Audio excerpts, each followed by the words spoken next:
তত্ত্ব কথা কমু, ধর্মের কথা কমু, এর মধ্যে আকার ইঙ্গিত নাই। ওই কিছু বক্তব্য পীর সাহেবরা ঠেহাই রাখে, এটা কোয়া যাব না, মানে উনি জানেই নেই যে মুসুইডেল খাওয়া যাব না।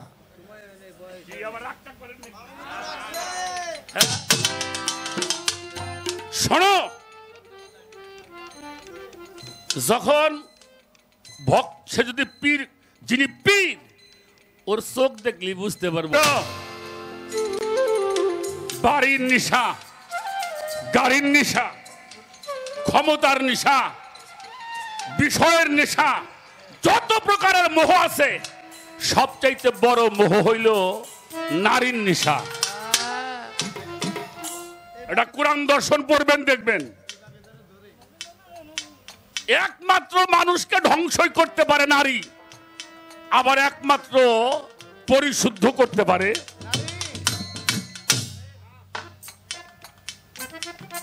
যার জন্য আল্লাহ তাআলা আমাদেরকে আজল শিক্ষা দিয়েছেন, সিয়াম শিক্ষা দিয়েছেন। নবী মুহাম্মদুর রাসূলুল্লাহ সাল্লাল্লাহু আলাইহি ওয়াসাল্লাম উনি হেরা গুহায় থেকে আমাদের এই সিয়াম সাধনা শিক্ষা দিয়েছে কিনা? যারা হক্কানি পীর তারা এই সাধনায় ভক্তদেরকে শিক্ষা দিবে। যে পীর সালাত, দাইমি সালাত বোঝে না, যে পীর দাইমি সালাত শিখাইতে পারে না, দয়া করে অন্ত চলে আইসো।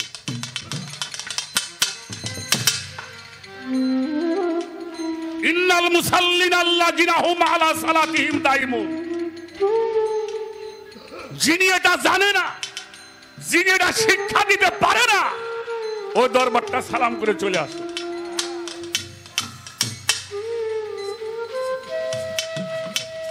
বাবাজি, সব জিনিসের কিন্তু জাহের বাতন আছে, যেটার জাহের নাই ওটার বাতেন নাই। ইবাদতটা হলো জাহের, আর ইবাদত করে যা প্রাপ্ত হয় তা হলো বাতেন।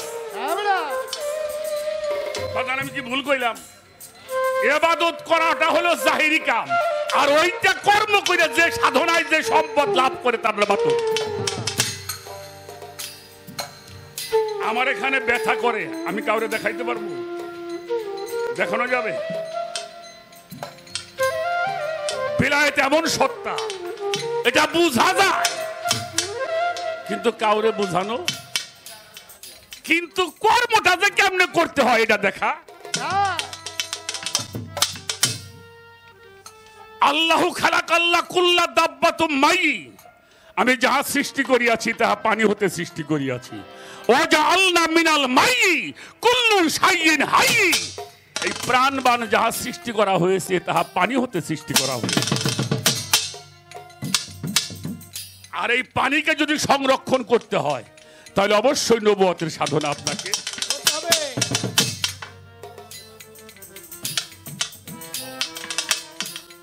এটা মনে রাখতে হবে। এই জন্য পীর ধরতে হয়, যাই নিয়ে ভাত খাওয়া লাগে হইল। রহুনুরের যোগ মিলনে আশেক আর মাশেকের টানে রব রূপেতে রহিম প্রকাশিয়া।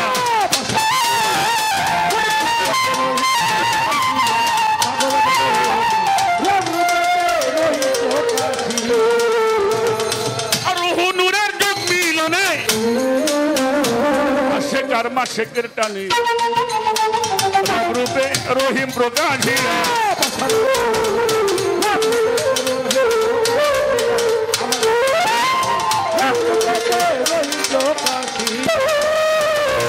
রহমানি দয়ার গুণে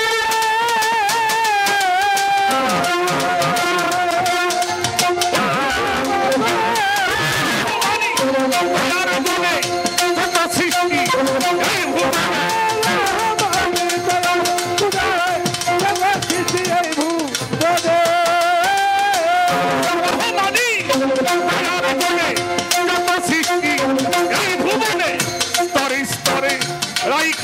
সাজায়া মলাই স্তরে স্তরে রাইখাতে সাজাইয়া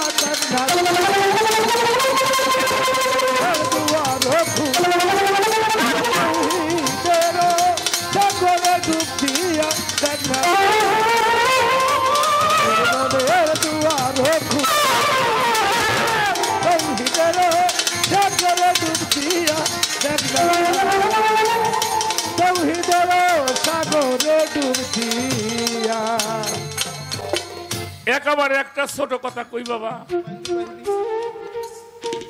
ধান আপনি 100 মণ পাইছেন, এটা বছর বেড়ে খান, কমে না বাড়ে? টাকা ব্যাংকে থুইছেন, কাজ করতেছেন, কমে না বাড়ে? কাজ করলে কমবো, আর ফেলাই তুলি কি হইব, তাহলে কিছু লাভ পাবে। এমন একটা সম্পদ আছে, এটা খরচ করলে বাড়ে। সুবহানাল্লাহ, সুবহানাল্লাহ। হ্যাঁ, যত খরচ করবে তত বাড়বে। সেটা হইল আল্লাহর ঐশ্বরিক শক্তির জ্ঞান। যিনি জ্ঞান অর্জন করলো তিনি মূল্যবান একটা সম্পদ লাভ করলেন। আর এই জ্ঞান অর্জন করবার জন্য আল্লাহ কোরআন শরীফে আমাদেরকে বলে দিয়েছেন, ইয়া আইয়ুহাল্লাযীনা আমানু ওয়া কুনু মা'আস সাদিকিন, তোমরা সত্যবাদীদের।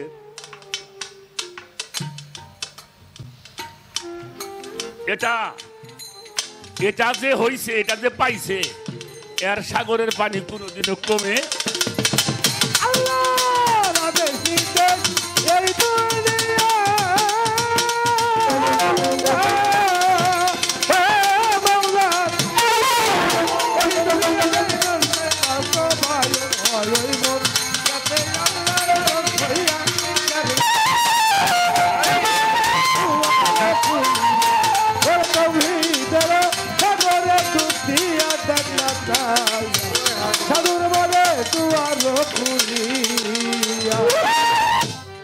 তবে একটা ভালো কথা বলছে গো বাবা, যে কথাটা অনেকে বলতে সাহস পায় না। আমি শরীয়ত সরকারের ফুল আপনাদের সামনে বড় করছি না, আমি যেটা সত্য সেটাকে প্রকাশ করবই। এই যে যিনি মুর্শিদ তিনি রাসূল, হাতে নাই কোনো ভুল। তাহলে আলী গেল কোথায়? আলী হইলে আমার মুর্শিদ। এই কথাটা সবাই বাজান বলতে সাহস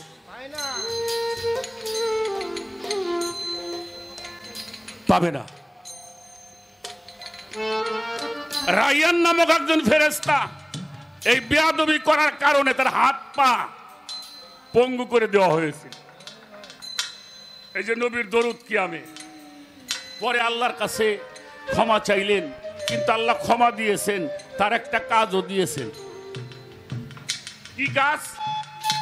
যে সারা পৃথিবীতে আমার হুজুর পাকের দরুদ সালাম হবে। এই যারা খারাপও না, ওকে লিস্টটাই না আমার কাছে দিবে। ওকে লিস্টটা কি করবে? আমার কাছে দিবা। বাবা, সব গুনাহ মাফ হয় আল্লাহ যদি আল্লাহ রসুলের সঙ্গে যদি কেউ বেয়াদবি করে, সেটা আল্লাহ মাফ করে না। এটা আপনাদের জানা কথা। আব্দুল্লাহ ইবনে উবাই আমার রসুলের সঙ্গে মুনাফিকি করেছিল। আল্লাহ বলছিল আমার রসুল কিন্তু তার জন্য দোয়া করছে, আল্লাহ কিন্তু কবুল। এইটা দিয়ে আমাকে বুঝে এই ধর নবীর দোয়া আল্লাহ কবুল করে নাই। কত বড় বেরেন্টালের বেরেন্টাল, এটা বুঝায় আমাকে যে নবী যদি সব পারে, তাহলে আব্দুল্লাহ ইবনে উবাইয়ের জন্য দোয়া করলে আল্লাহ কবুল করলো না কেন? এটাও আজ কিন্তু এখানে বুঝতে হবে, আল্লাহ বলেছিল আমার হাবিব, আমার সঙ্গে যদি কেউ আমার আঘাত দেয়, আমার সঙ্গে যদি কেউ বেয়াদবি করে, আমি রহমানুর রহিম, আমি তাকে মাফ করে দিব। কেউ যদি তোমারে আঘাত করে, আমি তাকে মাফ করতে পারি না। দোস্ত, তোমার দুঃখে দুহা।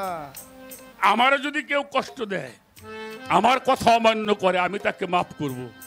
কিন্তু তোমার সাথে যদি কেউ বেঈমানি করে, আমি সেটা মাফ করতে পারবো না। দেখেন আমার কথায় বাজানটা বিরক্ত হইতেছেন, খেয়াল করবেন। নামাজের মধ্যে যখন নবীকে সালাম দেওয়া হয় আত্তাহিয়াতুর মধ্যে, আপনি মিলাদ কিয়াম করবেন, নবী কাছে না দূরে, এটার কোনো শর্ত নাই। কারণ আপনি যেখান থেকেই সালাম দিবেন আমার রসুল পাক সালামের উত্তর দেয়। সুবহানাল্লাহ। কি বাজান, তাই তাই না? এটাও হাদিসে আসছে, যিনি আমাকে সালাম দেয় আমি তারে চিনি, তার বাবারও চিনি। সুবহানাল্লাহ। যখন আপনি নামাজে বসে আত্তাহিয়াতুর মধ্যে বসছেন, আসসালামু আলাইকা ইয়া আইয়ুহান নাবিয়্যু রাহমাতুল্লাহি ওয়া বারাকাতুহু, তখন যদি আপনার নবী আপনার থেকে 1 ইঞ্চি দূরে সরে যায় আপনার নামাজ বাতিল হয়ে যাবে। আহা, প্রমাণ সূরা হাজাব, আন-নাবিয়্যু আউলা বিল মুমিনিনা আনফুসিহিম, সুবহানাল্লাহ বলতে হবে, সুবহানাল্লাহ, কারণ মুমিনদের জানের চাইতেও নিকটে নবী মুহাম্মদুর। রাসূলুল্লাহ।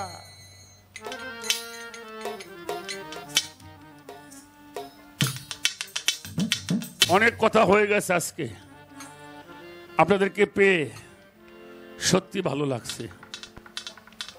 অনেক ভাবের গান শুনলেন। আমার বাবা এমন একটা জগতে মানুষগুলিকে নিয়ে গেছে যেটা আমরা চাই। আমরা এই লক্ষ লক্ষ টাকা খরচ করে ওরস করি, এই সঙ্গীত করি, কার গানে কার কথায় আমার একটু আমার মনের মানুষটা আমার মনের মধ্যে জাগ্রত হবে।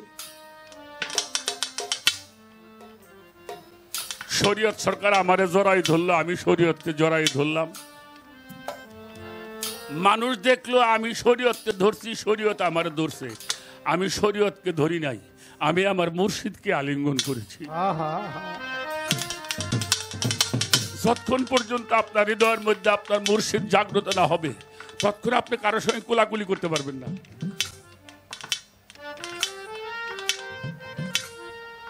সবার কাছে ক্ষমা চাই। দেখতে দেখতে সময়টা তো চলেই গেল বাবা।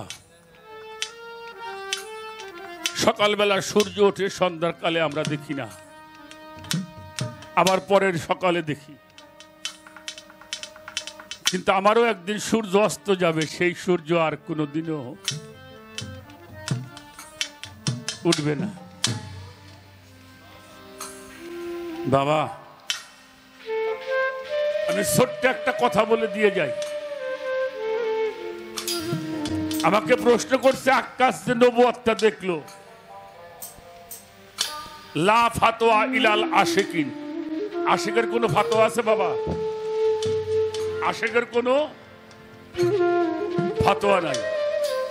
জাহেরার ভেদে জাহেরাতে, পুশিনার ভেদে রইসিনাতে, মোহরে সেই নবুয়তে আশিককে দেখায় আছে। আরব শহরে দিনের বাতি জ্বেলেছে আমার রাসূল এসেছে। এটা আশিকের খেলা, এখানে কোনো দলিল হবে না। কোন আশিক যদি আশিকের ভাবে এলোমেলো হয়ে যায়, কি ফাতোয়া দিবে বাবা? গান করি, বাংলাদেশে যতগুলি শিল্পী আছে, এটা আমার ইমান থেকে বলছি, আমার চাইতে কোনো অপরাধী মানুষ নাই। কেন জানেন? যেটা বলি সেটা নিজে করতে পারি না বাবা। শুধু আপনাদের চরণের দিকে তাকিয়ে থাকি। আমি কোরআন শরীফে দেখেছি, তুমি মনে প্রাণে যার সাথে মহব্বত রাখবা দুনিয়াতে, তার সাথেই তোমার হাসর নাসর হবে। সে আশায় আছি মিনজুসা বাবা, আমার এই তরিকার ভাইগুলি আমাদেরকে ফেলে যাবে না, এটা আমাদের বড় ভরসা। এই জন্য বাবা এটুকুই চাওয়া রইল। আমরা কতটুকু ভালোবাসলাম বাবা। আল্লাহ রসুল যখন দেখা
তুমি আইলা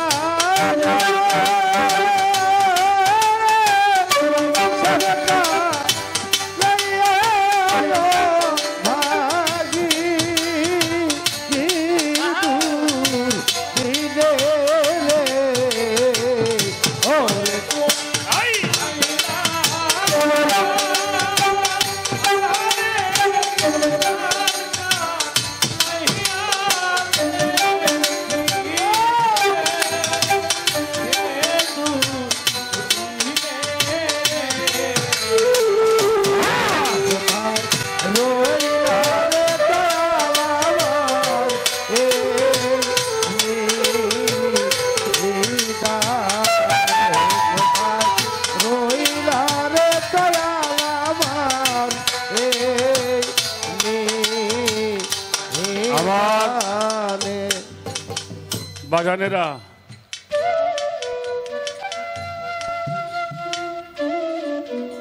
যে কথাটা বলতে চাই,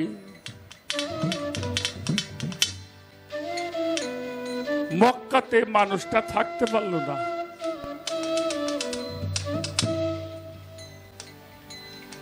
তারপরেও কারো প্রতি অভিশাপ, এটাই আমাদের তরিকতের নিয়ম। মদিনায় যখন গেলে এরপরেও যুদ্ধ করার জন্য মানুষ আবু জেহেল নেতৃত্ব দিয়েছিল। আল্লাহ রসুল যখন মদিনায় গিয়েছিলেন, আনসাররা বলেছিল আমরা জান মাল সবকিছু দিয়ে আপনাকে ভালোবাসবো, জান দিয়ে হইলেও ভালোবাসবো।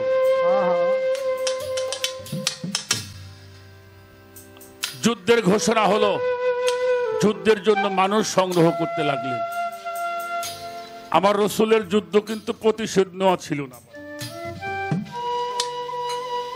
প্রতিরোধ করেছে। এজন্য পীর ফকিরদের প্রতিরোধ করার আইন আছে, প্রতিশোধ নেওয়ার। মানুষ সংগ্রহ করছে, কি ভালোবাসলাম।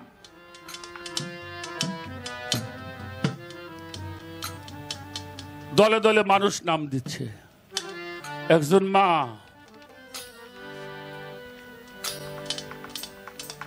আড়াই তিন বছরের একটা বালক শিশু ছেলে কোলে করে আসছে, এসে নবীজিকে বলছে, ইয়া রাসূলুল্লাহ, আমার পিতা মাতা আপনার চরণে কুরবানি হোক। হুজুর পাক সবাইকে বললেন, তোমরা একটু দাঁড়াও, মা তুমি কিছু বলবা? বললো বলবো। কি বলতে চাও? বলে বলতে চাই, আপনি যখন মক্কা ছেড়ে মদিনায় আসলেন, আমরা ওয়াদা করেছিলাম আপনাকে জান মাল দিয়ে সাহায্য করব। এখন আপনি যুদ্ধের জন্য মানুষ সংগ্রহ করছেন। আমার যদি স্বামী থাকতো, আমি যুদ্ধে পাঠিয়ে দিতাম। সে যদি যুদ্ধে যায় শহীদ হতো, আমি অহংকার করে বলতাম, আল্লাহ তোমার বন্ধুকে ভালোবেসে আমার স্বামী শহীদ হয়ে গেছে।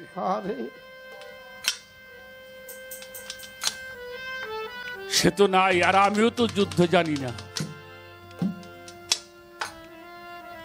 একটা কথা রাখবেন? বললো বলো। বলে আমার কোলে একটা সন্তান দেখেন না, আমার একটি মাত্র সন্তান, আমার এই সন্তানটা আপনি যুদ্ধে নিয়ে যান। হুজুর পাকের চোখ মুবারক বেয়ে পানি পড়ছে। তুমি কি বলো? তোমার এই ছেলে কি তীর চালাইতে পারে? না ধনুক ধরতে পারবে, না তরবারি চালাইতে পারে, না ঢাল ধরতে পারে। ওই মহিলা বলছিল, ইয়া রাসূলুল্লাহ, আমি জানি আমার ছেলে তীরও চালাইতে পারে না, ধনুকও ধরতে পারে না, তরবারিও ধরতে পারে না, ঢাল তো ধরতে পারেই না। আমার হুজুর বললেন, তুমি তাহলে দিতেছো কেন? বলল, সে ঢাল ধরতে না পারলেও ঢাল হয়ে তো আপনার জীবনটা বাঁচাইতে পারবে, তীর মারবে, ঢাল হিসাবে আমার সন্তানটাকে সামনে ধরবে। আগে আমার সন্তানের বুকটা ছিদ্র হবে, আরে তারপরে যেন আপনার গায়ের মধ্যে তীরটা লাগে। ও নবীজি চোখের বাড়িতে বলছিল, মা মানুষকে মানুষকে এমনি করে ভালোবাসে, তুমি না হলে আমি এটা বুঝতেই পারতাম না। যারা পীর মুর্শিদ ধরেছেন এমনি করে জীবনটাকে বাজি রেখেই পীর মুর্শিদকে ভালোবাসতে হবে। আর যারা এটা করেছে তারাই রসুলকে সামনে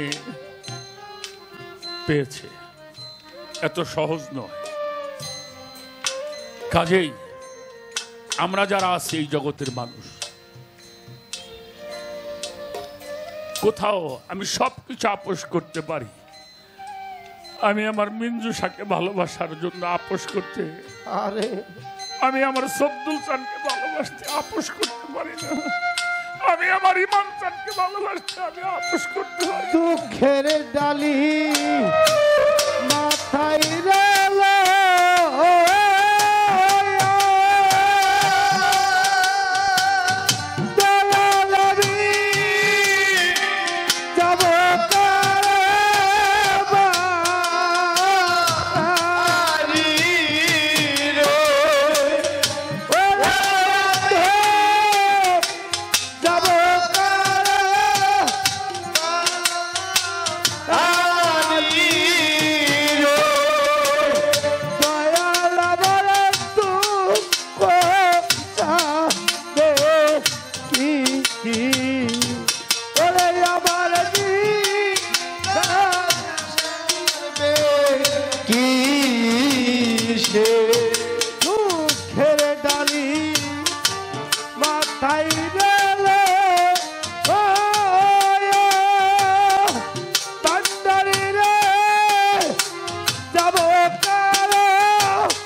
দেখতে দেখতে সময়টা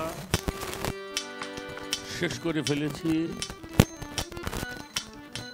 আমার ওঠা বসা চলা বলায় বলবে আদবে হলে মাফ করবেন। আমার সাথী শিল্পীর কাছেও যদি কোনো কষ্ট পায় ক্ষমা চাই। হয়তো আবার কোথাও না কোথাও আবার দেখা হবেই। এ দেখাই শেষ দেখা নয়। আমার মনের একটা গান করে আমি ছেড়ে দেব। প্রাণের বন্ধু যাইবার কালে সঙ্গে আমায় নিলে না। বন্ধু যাইবার কালে সঙ্গে আমার ছিল না। যাইবার কালে সঙ্গে আমায় নিল না। আমার মরণ হইল না। কেন বা ভাবে আমি বেঁচে রইলাম, মরণ হলো না। আমার ভান্ডে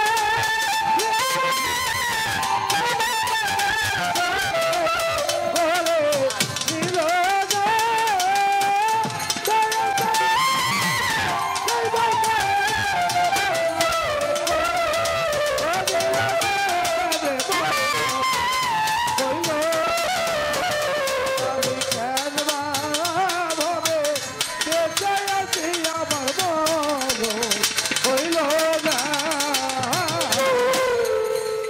মরণ আমার ছিল ভালো, ও ভান্ডারি মরণ আমার। মরণ আমার ছিল ভালো, এইভাবে বেঁচে থেকে আমার কি হইল রে। ছিল ভালো ওরে বন্ধু আমার ছিল ভালো ও দেখে দেখিলা হইল গো। মরণ আমার ছিল ভালো, আমার বাজান মরণ আমার ছিল ভালো, এইভাবে বেঁচে থেকে আমার কি লাভ হইল রে। বন্ধু চইলা গেল নয়নের জল থামে না।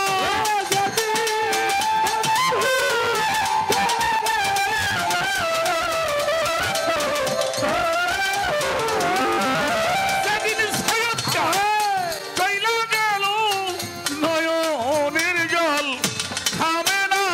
আমার মরণ হইল না। কেন বা ভাবে আমি বেঁচে রইলাম, মরণ হলো না। আমার মনে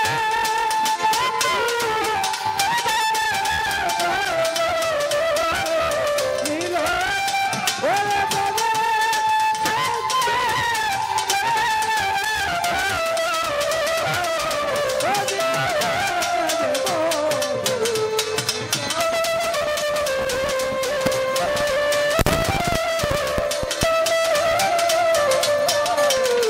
হলো না। কালা রূপে নয়ন দিয়া, ও ভান্ডারি তোমার রূপে, তোমার রূপে আমার নয়ন দিয়া, এইভাবে জগতে কলম হইয়া রে। হায় হায় তোমার রূপে নয়ন দিয়া জগতে কলঙ্কি হইয়া রে। তোমার রূপে আমার ভান্ডারি তোমার রূপে নয়ন দিয়া, এইভাবে কলঙ্কের হার গলায় লয়া রে। যেই দিকেতে যাই চলিয়া কেউ তো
মনে লয় সই ডুবে মরি আমার মনে লয় সই ডুবে মরি ডুবে আমার ভান্ডারির ওই রূপ হেরি গো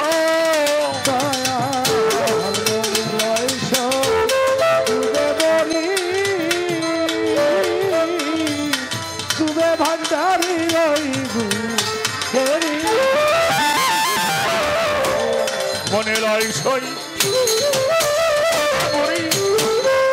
আরে আমার মনে লয় ডুবে মরি ডুবে আমার সব্দুল কান্দে হেরি গো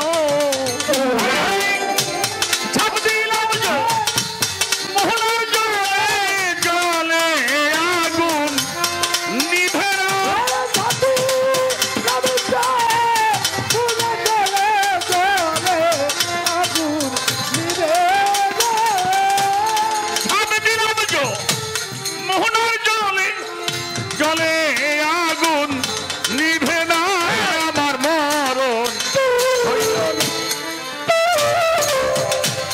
কেন বা ভাবে বেঁচে রইলাম মরণ হলো না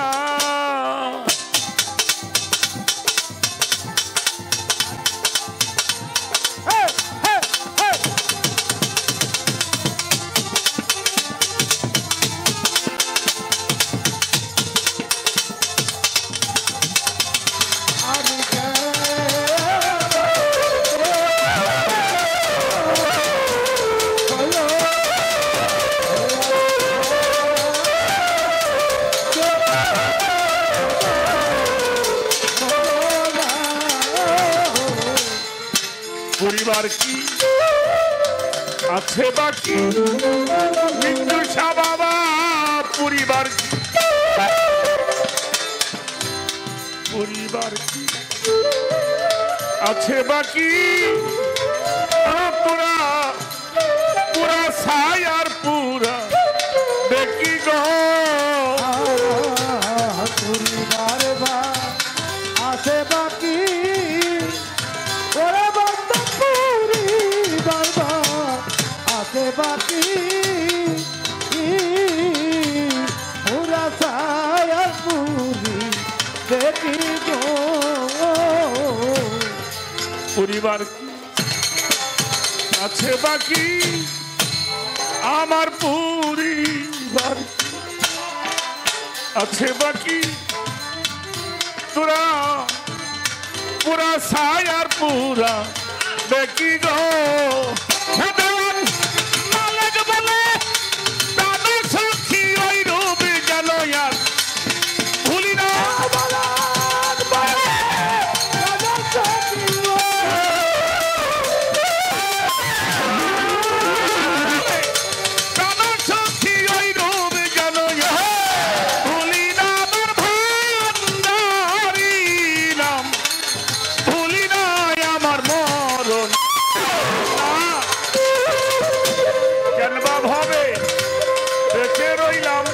মরণ হইল না সঙ্গে করে দিল বন্ধু সঙ্গে করে দিল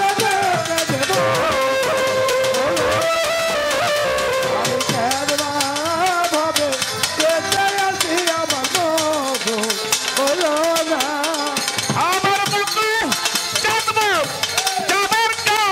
সঙ্গে আমায় নিল না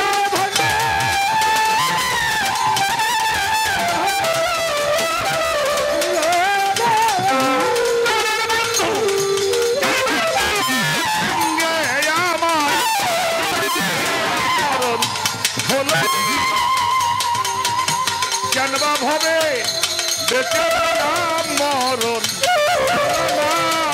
আমি কেন বা ভাবে বেঁচে রইলাম আমার